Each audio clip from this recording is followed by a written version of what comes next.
आइए आज सुनिए पंचतंत्र की एक कहानी, नीलकंठ गधा। बहुत समय पहले की बात है।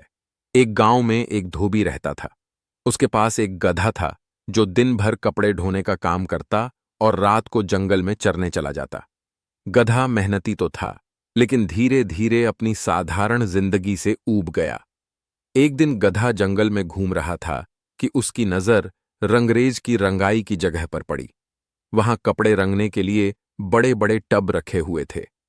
खेल खेल में गधा एक टब में गिर पड़ा। वह टब नीले रंग पोवा नील से भरा था। जब गधा बाहर निकला तो उसका पूरा शरीर चमकदार नीला हो गया। अब वह किसी साधारण गधे जैसा बिल्कुल नहीं दिख रहा था। नीले रंग से लथपथ वह इतना अनोखा लग रहा था कि जंगल के जानवर उसे देखकर दंग रह गए।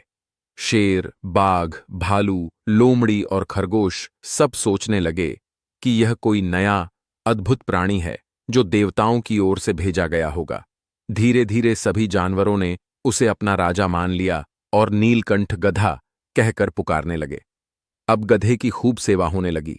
शेर और बाघ उसके लिए पानी लाते, खरगोश उसके पास बैठते और छोटे छोटे जीव उसकी पूजा करने लगे। गधे को यह शाही इज्जत बहुत भाने लगी। गधा सोचने लगा, मैं तो साधारण गधा था, लेकिन अब मैं जंगल का राजा हूं। सब मेरी आज्ञा मानते हैं। मैं सबसे शक्तिशाली हूं। धीरे धीरे उसका घमंड बढ़ने लगा, लेकिन असली पहचान छुप नहीं सकती। एक रात गधा जंगल में घूम रहा था। चांदनी रात थी और उसी समय कुछ गधों का झुंड वहां से गुजर रहा था। उन्हें देखकर गधे के मन में अचानक इच्छा हुई कि वह भी अपनी असली आवाज में ढेंचू ढेंचू करे। जैसे ही उसने रैंकना शुरू किया, सारी पोल खुल गई। जंगल के जानवर समझ गए कि यह कोई देवदूत या राजा नहीं, बल्कि साधारण गधा है जो सिर्फ नीले रंग से ढका हुआ था। जानवरों को बहुत गुस्सा आया। उन्होंने सोचा, हम इतने दिनों से इस मूर्ख गधे की पूजा करते रहे और यह हमें धोखा देता रहा।